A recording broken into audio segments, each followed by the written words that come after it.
All right, we welcome you back to Baton Rouge. Middle Tennessee just finishing up practice. Now nice enough to come join us here in the press room. We'll have Coach join us in just a little bit. Well, first we're joined by Jalynn Gregory on the far end, and immediately next to me, Savannah Wheeler. Once again, thank you all for coming. Congratulations again on the win yesterday. We'll open up the floor for questions for the players. As always, since we are streaming, please introduce yourself and your affiliation and address which player you are asking a question to. And with that, let's open up the floor. Savannah, Sam Doughton, GlobalRaiders.com. LSU is a team that obviously attacks the boards really hard at all 5 positions. How are y'all planning on attacking that, as a unit? Is it going to be something that's require all 5 of y'all to really crash the boards hard? I mean, it's kind of like you said, their physicality is a big part of their game, so I think the best thing we can do is just match that physicality and just keep playing Middle Tennessee basketball. Ultimately, just all 5 committing to the boards and just pushing in transition.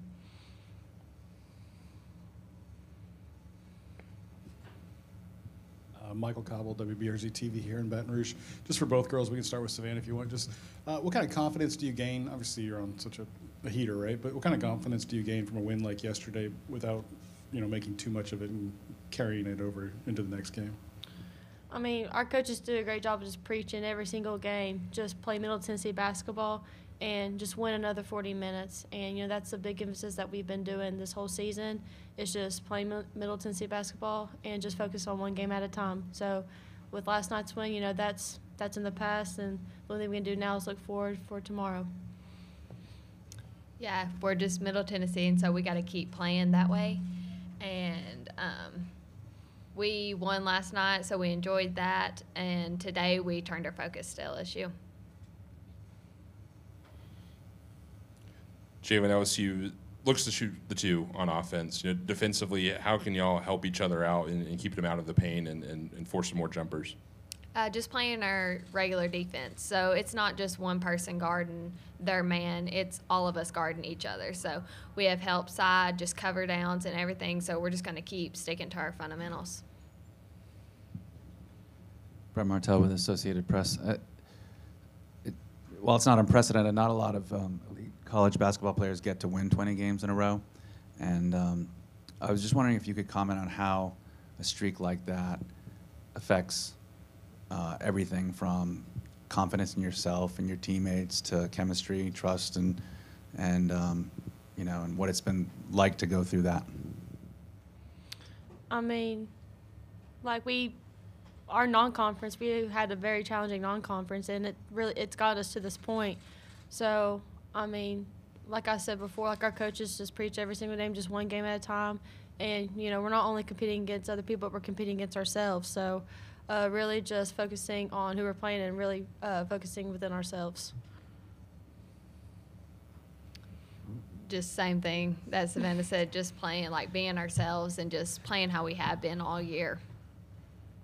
Jalynn, Calvin White, MTSU Sidelines. Coach Mulkey was in here a minute ago, and she was talking about how both teams run, an extended amount of sets. How much attention to detail do you have to put into the scout on such a short turnaround on a team like that?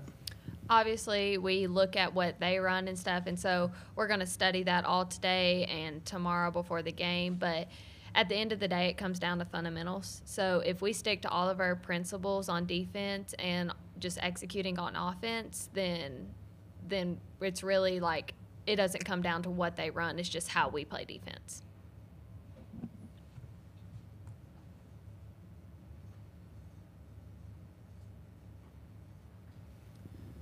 Brett Martell again with AP.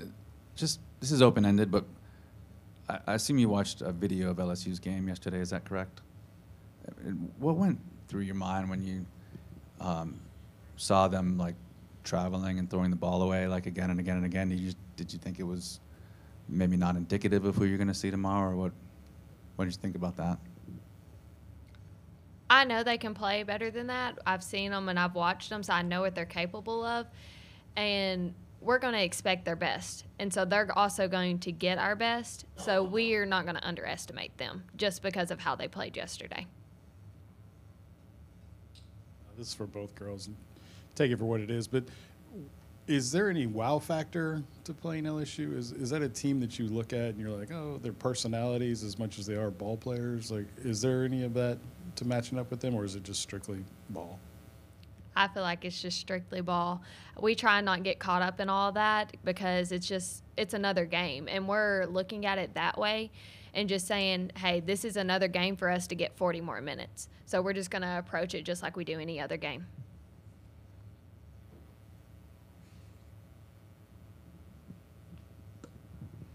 Just a quick one on if you could provide some insight on the front court players that you have, including the 2 Russians that are 6'5" and 6'6", and what kind of element they've brought to your team this year that's really helped out.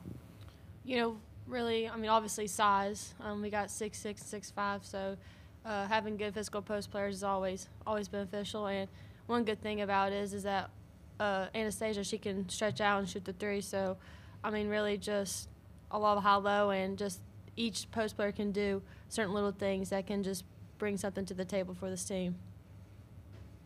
Yeah, they both bring in a lot of stuff for us, and so that's a good thing about our team is we each know what we're good at and what we're not good at, so we just try and stay within ourselves. As a follow-up, could you provide with Anastasia any insight into what kind of competitor she is and how you would expect her to approach a very high-profile matchup against LSU's front court players? Really just think about the growth that she has gotten compared to last year. She's done a tremendous job in the offseason to help us get to this point right now. So, it's definitely going to be a good matchup. But really, just a whole season long that she's done a tremendous job playing against other people. So, really, we're just going to treat it like with any other game. Any other questions for the players while we have them here? We're all good? No, don't know any Russian. All right, Savannah and Jalynn, thank you all very much. Thank you. Good to see you all again, and good luck tomorrow in the game. We'll take a quick break. We'll be right back with Middle Tennessee's head coach to wrap things up here in Baton Rouge. We'll be right back.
We welcome you back to Baton Rouge. As promised, please be joined by head coach Rick Insell from Middle Tennessee. Of course, we just saw him not too long ago after their win Saturday. So short of having another opening statement like he did last night, we're just going to open up the floor for questions for Coach. So if you have a question, please raise your hand, introduce yourself, and we'll fire away for Coach. Coach Sam Doughton, GoBlueRaiders.com. I talked to Coach Mulkey about Nina Davis at her press conference earlier, and I was hoping I'd get some insight in how, Coach Davis came on your radar in the first place to join your staff, and maybe what Kim said about her when you were looking to hire her in the first place. Well, Nina was working for Fox in Los Angeles, had a great job there. And in the summer, she was working for my oldest son in travel team ball, kind of traveling with them, helping them coach, things like that. And I kind of watched her, and I liked the way she was working with the girls. I liked the way she handled a lot of the situations that was going on there. So I thought to myself, if there's ever a chance, then I might want to hire her. And so when Jalynn left to take over at Florida A&M, I asked Matt to call Nina and see if she's interested, and he did. She was working like I said, in Los Angeles with Fox Sports. And she said, yeah, I've thought about it, and I think I might like to try it. And so we flew her in for an interview, and we hired her. I mean, I saw right quick, she's had her jersey retired at Baylor. She's won wherever she's went, high school, college, right on down the line. She's been under Coach Mulkey.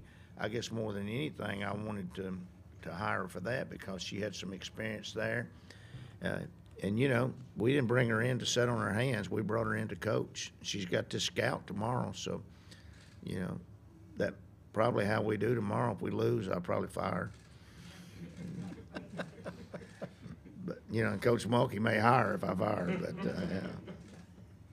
But no, she's really good. She works well with our girls. She works well with the university. She's very personable. She's a rock star. I think, one day she'll command her own team, and she'll do a good job doing that.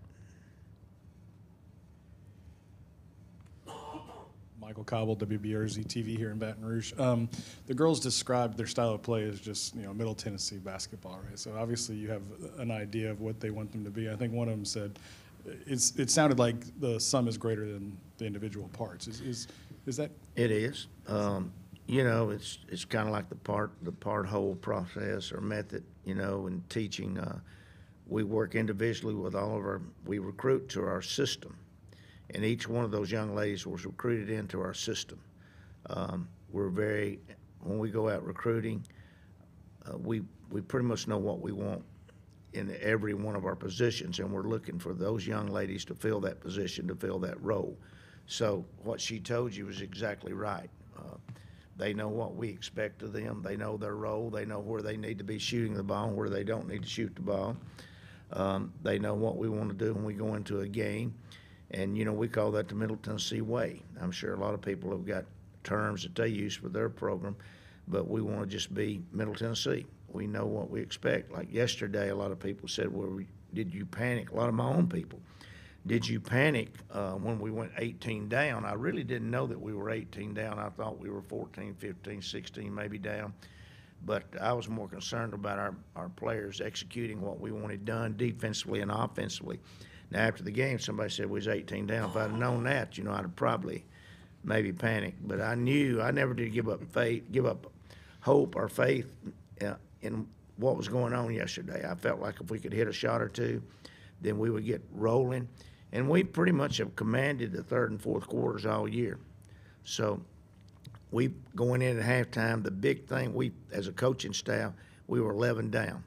And we felt like we could come back from 11 down. And we were trying to cut that in half in the third quarter, and we were able to tie it up and take the lead. So that kind of played into our hands, and we felt like, hey, now we're in command. I know you didn't ask this question, but we gave up 3 little quick jump shots in the lane. I didn't like that. I thought we needed to make them work a little harder for that. And that cut it from, I think, 9 or 11 to 6, something like that. But I was pretty confident still with what was going on out there.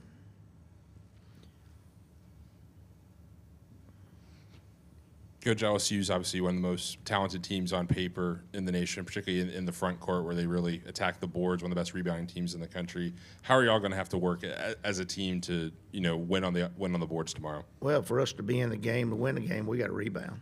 I mean, I think that's the one area that we've got to do a better job at. We can't go out there and give them 18 to 20 offensive rebounds. If we do, we're not going to win the game. And we've already talked that with our players. We got to rebound. And, they're an extremely talented rebounding group. So, we worked on that this morning, and they've got all kinds of film that they're going to be watching the rest of the day and through dinner and then even in tonight before they go to bed. And this month pretty much gets into their scouting report. We've got a program that we use that we know who's getting into their scouts and who's not getting into their scouts.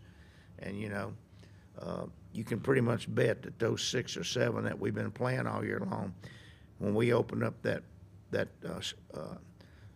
program, you can bet that they're going to be the ones that are watching their scout.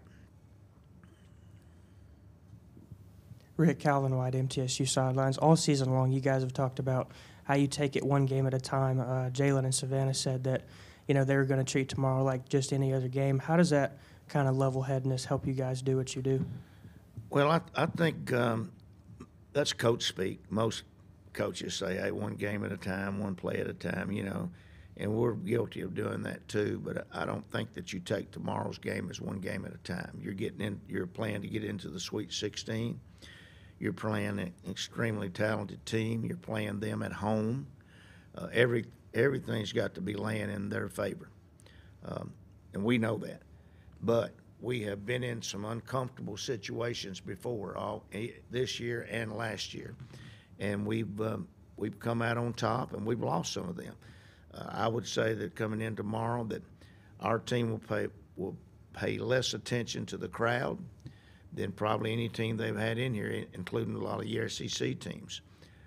We've played before packed crowds before. They don't seem to get rattled. Now, they may get rattled tomorrow, but if they do, that'll be a first. I think that we'll do, if we can get what we want to do across from the bench, I think we'll be okay. And, y'all been there, some of you have. The education day is pretty tough. I mean, I don't know that it can be any louder than education day. When the dogs howl 8 miles from Murphy Center, that's pretty loud.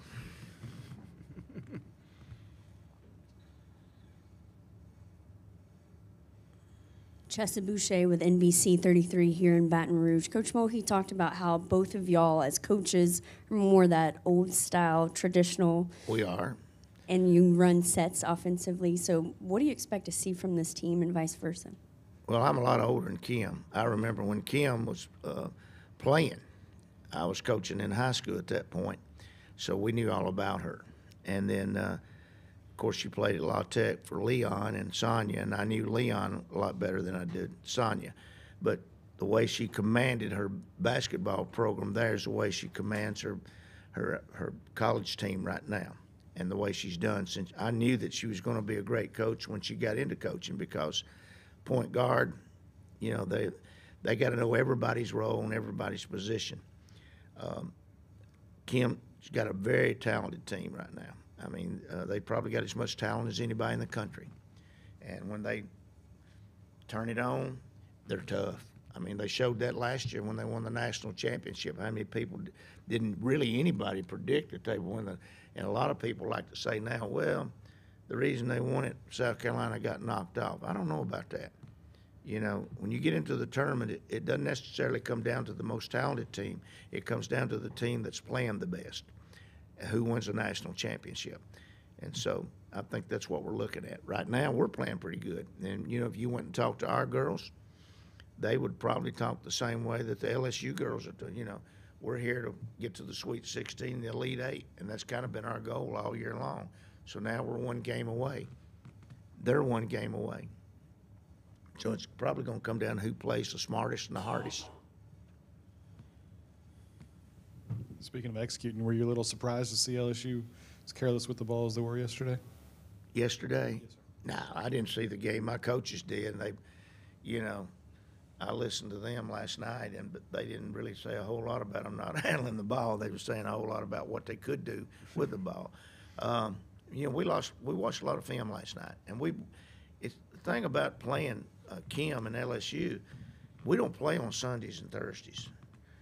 We play sometimes on Thursdays, but not very much this year. We were able to see them play a lot of games this year against Tennessee, against South Carolina, Mississippi State. So it's not like we hadn't seen them all year long. And as a coach, and all my coaches in particular, we're taking notes thinking that we might one day be down the road like tomorrow and have a chance to play an LSU or to play a South Carolina. So it's not like when we went in last night to look at LSU, we pretty much knew their personnel and what she wanted to do. Plus, kind of an advantage for us is Nina has been on Kim's. She's played for Kim, and she knows her like the back of her hand. So that helps us out a little bit there, too. As a guy who's been around the game for this long, what are your thoughts on how good women's basketball is running right now? Oh, it's great. It's great. You go back, this is what Pat wanted. Pat's the greatest ambassador the women's basketball world's ever seen. You know, they may say this one or that one, and I could list some names, but I'm telling you, I've been around through it all. Pat Summitt has made it where we got good salaries. She made it where our players are a lot better now than they were back then, because emphasis has been placed in the last 10, 12, 15 years on women's basketball, and we're still growing. Look at the WNBA. I've gone to a WNBA game before where there was, you could shot a cannon off in and not hit anybody. And now you can't get in the game. Everybody's got a packed house. So you got to take that back. And I'll mention one other name, Betty James. A lot of people they don't either know who Betty James was, or they lost sight of the fact she's the first one that started the WBCA, Women's Basketball Coaches Association. And she started pressing to have more regulations. She started pressing to have more rights. No telling how many times she went to Washington, D.C. to the lobby for the women's game. Now, Betty's passed away, and you've got other people that's taken over, but Betty James, Pat Summitt, to me, were two of the most important names in the game of women's basketball. And I think a lot of people will remember Pat. Not many people will remember Betty, but they both kind of ran hand in hand. I love both of them. And, I miss both of them even today. Anything else for Coach? Coach, we appreciate your insight. Thank you very much. Thank and wish you y'all. good luck tomorrow. Thank you. And that'll wrap it up from today here in Baton Rouge. Don't forget, Middle Tennessee and LSU tomorrow, 2 o'clock in Baton Rouge. We will see you following the game for interviews with both of the teams. Until then, have a great Saturday.